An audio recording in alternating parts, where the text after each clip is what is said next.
Hello everyone, welcome back to your channel D pharmacy notes. तो friends, इस video में हम लोग बात कर रहे हैं, जैसा कि यहाँ पे आप सब्जेक्ट देख रहे हैं, pharmacotherapeutic and D pharma second year का ये सब्जेक्ट है और बहुत ही इंपॉर्टेंट टॉपिक है इंट्रोडक्शन ऑफ फार्माकोथेराप्यूटिक। तो ये इंट्रोडक्शन से ही बहुत सारे ऐसे क्वेश्चंस पूछे जाएंगे जो आपके लिए काफी ज्यादा हेल्पफुल रहने वाले हैं। तो चलिए देखते हैं इस वीडियो में हिंदी इंग्लिश दोनों लैंग्वेज में मैंने आपको यहाँ पे समझाने की कोशिश करी है बहुत ही अच्छे से। तो इस वीडियो को बनाने में, इसको लिखने में और फिर बनाने में बहुत मेहनत लग रही है, इसलिए आप लोग जरूर से सपोर्ट करिएगा। अगर आपके लिए ये वीडियो हेल्पफुल रहेगा तब मैं दोबारा से ऐसे ही वीडियोस आप लोग के लिए अपलोड करती रहूंगी। तो इसके लिए आपको लाइक पे क्लिक कर देना है, जैसे कि मुझे पता चल जाएगा कि हाँ फ्रेंड्स को हमारे ये वीडियो हेल्पफुल लग रहा है। अगर नहीं करेंगे तो फिर आपका ही लॉस होना है, फिर मैं ऐसे वीडियोस बनाना नहीं चाहूंगी। ठीक है, तो आप लोग को जैसा रिस्पॉन्स रहता है आप कमेंट कर सकते हैं और लाइक पे जरूर दबाइएगा, इससे आपका ही फायदा होने वाला है। देखिए, इंट्रोडक्शन ऑफ फार्माकोथेराप्यूटिक। फार्माकोथेराप्यूटिक में क्या होता है, दवाइयां बनाई जाती हैं तो उससे पता किया जाता है कि कैसे दवाई, किसी भी डिजीज को कैसे उसको ट्रीटमेंट किया जा सकता है और कैसे कौन सी बीमारी में कौन सी दवा का यूज किया जाता है। ठीक है, तो फार्माकोथेराप्यूटिक में यही सब पढ़ना होता है। देखिए यहाँ पे इंट्रोडक्शन में क्या लिखा हुआ है, तो आपको ऐसे ही सेम लिख लेना है। और आपको ये तो पता ही होगा कि आपकी कॉपियां, जो एग्जाम वाली कॉपियां आएंगी वो एकदम सादे पेज की, जैसे आपको यहाँ पे दिख रही है, इसीलिए मैंने इस पेज में ही लिखना चाहा कि आप लोग को पता चल जाए, जिन लोगों को नहीं पता है। सादे पेज में ही रहेगा, तो आप लोग कोशिश करिएगा सादे पेज का रजिस्टर लेने की और प्रैक्टिस करते रहिएगा कि आप सुंदर सुंदर राइटिंग में अपना पूरा सिलेबस कवर कर पाए। ठीक है, अच्छे से इंपॉर्टेंट क्वेश्चंस को लिख पाए। तो देखिए यहाँ पे लिखा हुआ है इंट्रोडक्शन। इंट्रोडक्शन हेडिंग डालने के बाद आप लिखिएगा फर्स्ट पॉइंट डाल के, pharmacotherapeutic is a branch of medicine. तो आप इसे, अगर हिंदी वाले स्टूडेंट हैं तो आप लिखेंगे फार्माकोथेराप्यूटिक एक शाखा है दवाइयों की। तो आप इसको ऐसे मत लिखिएगा, थोड़ा बहुत देखिए हिंदी में लिख सकते हैं, लेकिन ये नहीं कि पूरा हिंदी में लिख सकते हैं। हिंदी इंग्लिश बोथ लैंग्वेजेस को मिक्स करके लिखना है। तो आप हिंदी वाले स्टूडेंट हैं अगर, तो लिखिएगा pharmacotherapeutic is the branch of medicine. देखिए बहुत ही सिंपल लैंग्वेज में यहाँ पे लिखा हुआ है, बहुत ही इजी। ठीक है, तो लेकिन अगर आपको ज्यादा ही दिक्कत हो रही है तो आप इतना लिख दीजिएगा, फार्माकोथेराप्यूटिक एक शाखा है दवाइयों की। ठीक है, आइए नेक्स्ट पॉइंट देखते हैं, second number. Deal with the expect of curing or providing symptoms relief to patient by administrate drug. मतलब कि इसमें कहा गया है कि डील विद द फार्माकोथेराप्यूटिक जो है उसमें क्या होता है, डील किया जाता है एक्सपेक्ट क्योरिंग, बचाती हैं दवाइयां जब हम लोग खाते हैं, क्योरिंग करती हैं मतलब बचाती हैं और बीमारियों के। Deal with the expect, curing मतलब बचाती हैं और बीमारियों के लक्षण कई तरह के होते हैं, सिम्टम्स कई तरह के होते हैं, उनसे आराम दिलाने के लिए मरीज को, इसी को फार्माकोथेराप्यूटिक कहते हैं। ठीक है, तो जो भी लक्षण है, सिम्टम्स है, उसी के हिसाब से दवाइयां दी जाती हैं ना, तो उससे पता चलता है कि हाँ ये वाला लक्षण में ये दवाई का यूज करना है। जैसे फीवर में पैरासीटामोल का यूज करते हैं, कैसे पता चलता है, बॉडी का टेम्परेचर थोड़ा सा हाई हो जाता है और बॉडी में पेन वगैरह होता है तो फिर हम लोग पैरासीटामोल का ही यूज करते हैं। तो सिम्टम्स के जरिए ही तो पता चलता है ना, लक्षण आते हैं ऐसे, बॉडी का टेम्परेचर बढ़ जाना और बॉडी में पेन होना, तो क्या इसमें लक्षण से पता चलता है और इसी को फार्माकोथेराप्यूटिक कहते हैं। ठीक है, आई होप आप लोग को क्लियर समझ में आ रहा होगा। अब आइए थर्ड नंबर देखते हैं। देखिए थर्ड नंबर में लिखा है, it is the use of drug prevent treat and diagnosis disease and to change the normal function. देखिए जब हम लोग को सिम्टम्स पता चल जाता है, मतलब लक्षण, तो आप ज्यादातर कोशिश करिएगा सिम्टम्स लिखने की, लक्षण लिखने की नहीं। ठीक है, तो जब हम लोग को सिम्टम्स पता चल जाता है किसी भी बीमारी का, तो उसी के हिसाब से दवाइयां देते हैं हम लोग। फिर दवाइयां देते हैं तो वो क्या करती है, लक्षण को आगे बढ़ने से, सिम्टम्स को आगे बढ़ने से रोकती है और फिर उनको ठीक करती है। तो देखिए यहाँ पे क्या लिखा है, कोई भी ड्रग खाते हैं तो ड्रग बचाती है, मतलब कि सिम्टम से बचाती हैं और बीमारी को आगे नहीं बढ़ने देती, फैलने नहीं देती हैं, और सिम्टम जब पता चल जाते हैं तो उसी के हिसाब से उनका ट्रीटमेंट किया जाता है। ठीक है, तो फ्रेंड्स इस वीडियो को आप प्रेस करके अच्छे से नोट्स बना सकते हैं। जो स्टूडेंट हिंदी में लिखना चाहें तो वो नीचे वाले पॉइंट्स लिखेंगे, और जो मतलब कि उनको समझ में आ रहा है, नोट्स हमारा इसी तरह होता है कि जो हमें समझ में आए, खुद जो आप लिख रहे हो खुद को समझ में आना चाहिए और कंफर्टेबल लगना चाहिए, उस तरह से नोट्स बनाना चाहिए। जरूरी नहीं है कि ऐसे ही लिख दो, एकदम कॉपी कर दो, समझ में आए जाए नहीं। तो जो पॉइंट्स आपको अच्छे से क्लियर समझ में आ रहे हैं वैसे ही पॉइंट बाय पॉइंट लिखिए। ठीक है, अब आइए 4 नंबर देखते हैं, इसमें क्या लिखा हुआ है। It is a correlation between pharmacokinetic and pharmacodynamic with microorganism or biochemical except of disease. तो क्या होता है, ये जो को रिलेशन जो होती है फार्माकोकाइनेटिक में और फार्माकोडायनामिक में, मतलब ADME का फुल फॉर्म आप लोगों ने, मैंने जब बुक पढ़ाई थी अपने वाली तो उसमें मैंने ADME का फुल फॉर्म बताया था। जिन स्टूडेंट्स को पता है कमेंट में जरूर बताइएगा, ये आपके लिए बहुत ही ज्यादा हेल्पफुल रहेगा और आपके MCQ क्वेश्चन या शॉर्ट क्वेश्चन में पूछा जा सकता है, बहुत ही ज्यादा इंपॉर्टेंट है। तो यहाँ पे मैं बता देती हूँ आप सभी लोग को, ADME का फुल फॉर्म ये फार्माकोकाइनेटिक के अंदर आता है। तो आपसे ऑप्शनल मल्टीपल चॉइस में ये भी पूछा जा सकता है कि फार्माकोकाइनेटिक में कौन सा रिएक्शन होता है। तो आपको ध्यान रखना है ADME वाला रिएक्शन पूरा एक्शन देता है। ठीक है, A का मतलब एब्जॉर्प्शन, D का डिस्ट्रीब्यूशन, M का मतलब मेटाबॉलिज्म एंड E का एक्सक्रिएशन। ठीक है, ADME एंड फार्माको डायनामिक में क्या होता है, मैकेनिज्म एक्शन होता है। ठीक है, आपको याद रखना है कि फार्माकोडायनामिक के अंदर मैकेनिज्म एक्शन रहता है। विथ माइक्रोबायोलॉजी से बीमारियों को फैलने से रोकता है बॉडी के अंदर। ठीक है, आर बायोकेमिकल मतलब कि रिएक्शन होता है बॉडी में जाके दवा का, तो फिर वो क्या करता है, बीमारियों को बढ़ने से बॉडी में रोकता है। ठीक है, तो ये कैसे होता है, कोरिलेशन के कारण, ADME के कारण और MA के कारण। ठीक, तो आई होप आपको ये पॉइंट लर्न हो गया होगा। जिन स्टूडेंट्स को लर्न हो गया है कमेंट में जरूर बताइएगा, ये आपकी ही भलाई के लिए सारे पॉइंट्स हैं। It include relation and empirical pharmacokinetic, मतलब दवा के अच्छे तरीके से कैसे यूज करना है, मतलब कि वो कौन सी दवा को कहाँ पे यूज करना है, यहाँ पे ये बताया गया है। ठीक है, तो फ्रेंड्स आई होप आपको सही से समझ में आ रहा होगा। अगर जिन स्टूडेंट्स के लिए ये नोट्स हेल्पफुल लग रहा है कमेंट करिएगा और लाइक जरूर करिएगा, तभी मैं ऐसे नोट्स प्रोवाइड कर पाऊंगी। क्योंकि अगर आपके लिए हेल्पफुल नहीं रहेगा, आप लोग लाइक नहीं करोगे तो मैं क्यों करूंगी बताइए। और यहाँ पे आपको पता भी चल रहा है कि आपको एग्जाम की कॉपी में कैसे लिखना है, पूरा मतलब बस देख के लिखना ही है, समझना है बस। नेक्स्ट हेडिंग डालिएगा रेशनल फार्माकोकाइनेटिक।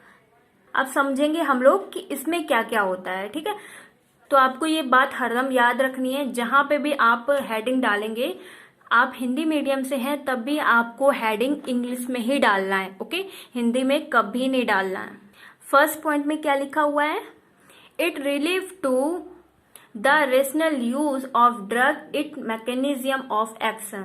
तो ये रेशनल यूज जो होता है वो दवाइयां मैकेनिज्म एक्शन के आधार पे इफेक्ट शो करती हैं। देखिए लिखा हुआ है यहाँ पे, सभी ड्रग अपने मैकेनिज्म एक्शन के आधार पे इफेक्ट शो करती हैं। ठीक है, और एग्जाम्पल देख लीजिए, एग्जाम्पल में दिया गया है adrenaline is a use in bronchial asthma and it is mechanism of action. क्योंकि इसका मैकेनिज्म एक्शन जो है ब्रोंचिटिक अस्थमा में ही दिया जाता है। ठीक है, अस्थमा, क्योंकि हम लोग को पता रहता है कि इसका मैकेनिज्म जो एक्शन है वो अस्थमा के लिए ही है, एड्रेनालिन का। ठीक है, तो देखिए हिंदी में आप लिख सकते हैं एड्रेनालिन ड्रग का यूज ब्रोंचिटिक अस्थमा। इसको तो इंग्लिश में ही इतना आपको लिखना रहेगा जैसा मैं बोल रही हूँ। ब्रोंचिटिक अस्थमा में किया जाता है। इसके आधार पर इसके आधार पर इसके मैकेनिज्म के आधार पर बेस्ट होता है। एज वेल नो की जगह आप बेस्ट होता है ये भी लिख सकते हैं, ठीक है। अब सेकंड नंबर देखिए क्या लिखा हुआ है, empirical pharmacokinetic.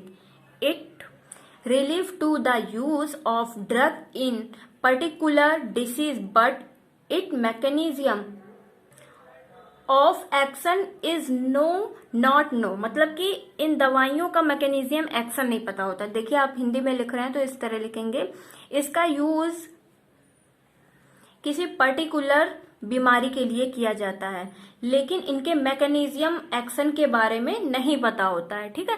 अब आइए नेक्स्ट पेज पे देखते हैं क्या लिखा हुआ है।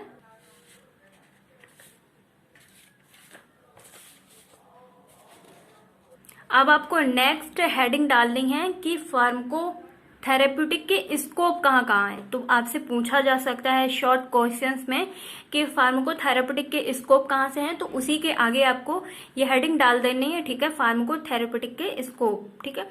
अब देखिए यहाँ पे फर्स्ट पॉइंट क्या लिखा हुआ है, कीमोथेरेपी में क्या क्या होता है इसके बारे में जानते हैं।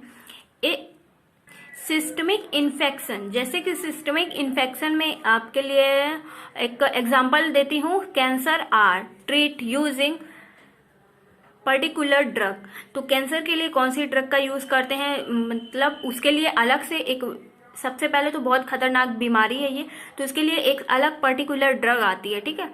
तो देखिए यहाँ पे क्या लिखा हो, आप क्या लिखना है हिंदी में, बॉडी में सिस्टमिक इन्फेक्शन के लिए ठीक करने के लिए ट्रीटमेंट, मतलब कि उसको ठीक करने के लिए यूज किया जाता है किसका, पर्टिकुलर ड्रग का। तो एग्जाम्पल के तौर पे आपको एग्जाम्पल लिखना बहुत ही ज्यादा जरूरी है, इससे नंबर मिलने के काफी ज्यादा चांसेस रहते हैं, ठीक है। टीचर्स को लगता है कि हाँ स्टूडेंट को काफी ज्यादा नॉलेज है, तो यहाँ पे आपको दवाइयों के बारे में भी पता चल जाता है। एग्जाम्पल में आप लिखोगे ट्यूबरक्लोसिस, मतलब टीबी जो होती है बीमारी, डिजीज के लिए यूज किया जाता है क्या, पर्टिकुलर ड्रग, तो उसकी दवाइयों का क्या नाम है। देखिए बहुत सारे स्टूडेंट को नहीं पता होगा कि जो हिंदी में जैसे होता है ना उसे इंग्लिश में लाइक बोलते हैं। आई लाइक यू वाला नहीं, लाइक, ठीक है, लाइक बोलते हैं। तो लाइक का मतलब जैसे, हिंदी में दवाइयों के नाम है isoniazid and PAS drug, okay. तो ये दवाइयों के नाम हैं, आप लिख सकते हैं इनको अच्छे से, बहुत ही ज्यादा इंपॉर्टेंट है। सेकंड नंबर पॉइंट डालिएगा, उसमें लिखिएगा toxicology, the science deal with the toxic substance or poison is known as toxicology. देखिए साफ यहाँ पे लिखा है, टॉक्सिकोलॉजी का सभी को मतलब पता होगा, मतलब जहरीले पदार्थ जिसमें जहर होता है, ठीक है, जिसमें हम लोग साइंस का सभी को मतलब पता है। Dealing with the toxic substance, जैसे कि टॉक्सिक सब्सटेंस जो होते हैं, मतलब कि पार्टिकल्स जो होते हैं, or poison is known as toxic, उन्हें जाना जाता है टॉक्सिक कहा जाता है, ठीक है। तो यहाँ पे आप लोग लिख सकते हैं ऐसे ही, और हिंदी वाले स्टूडेंट बिल्कुल भी परेशान मत होइए, सब कुछ बहुत ही ज़्यादा अच्छे से होगा क्योंकि मैं आपको तैयार करवाऊंगी वही क्वेश्चन जो आपके एग्जाम में आएगा, ठीक है। अब देखिए इसका एग्जाम्पल देते हैं, लाइक जैसे वाला, ठीक है, लाइक पॉइजन लेड। लेड जो होती है, लेड किसे कहते हैं, जैसे कांच के टुकड़े हुए होते हैं ना, उसी को लेड कहते हैं। जब किसी भी खाने दवाई वगैरह में पड़ जाएगा तो कितना ज्यादा हार्मफुल हो जाएगा, नुकसानदायक होगा ना, सभी को पता है। तो देखिए यहाँ पे लिखा हुआ है poison lead to harmful, diagnosis or failed symptom in animal and human.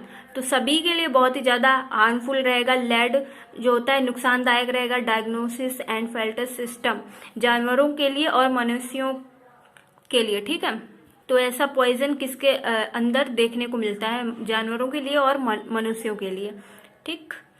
अब थर्ड पॉइंट देखिए इनका, clinical pharmacology, the branch of clinical pharmacology is specialised for.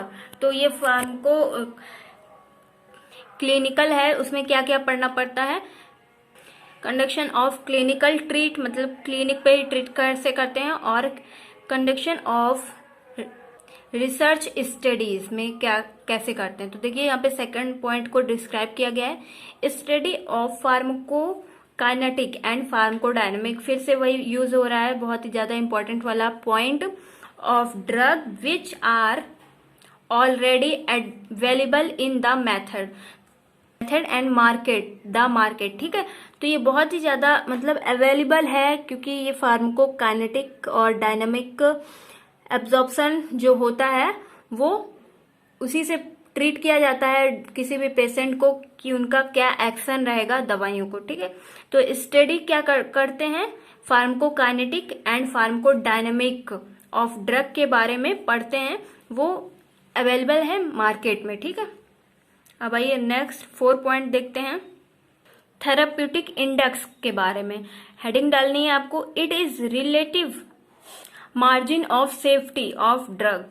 तो थोड़ा सा मार्जिन मतलब थोड़ा तो सस्ता होना चाहिए और सेफ भी होना चाहिए सभी दवाइयां, तो यहाँ पे यही लिखा हुआ है। ठीक है, नेक्स्ट पॉइंट है, region between toxic dose. Toxic dose को क्या कहते हैं, लिथल डोज भी कहते हैं, आपको ये याद रखना है। ठीक है, and therapeutically effective dose, experience in treatment of pharmacotic index. ठीक है, तो ये फार्माकोथेराप्यूटिक इंडेक्स का फॉर्मूला है, आपको लिथल डोज 50 होनी चाहिए और एक्सपेक्ट डोज भी 50 होनी चाहिए, मतलब जितना देना है बॉडी में। ठीक है, बॉडी वेट के अकॉर्डिंग ये डोज दिया जाता है, तो आपको ये फॉर्मूला भी एमसीक्यू में देखने को मिल सकता है, तो आप इसको एक बार जरूर देख लीजिएगा।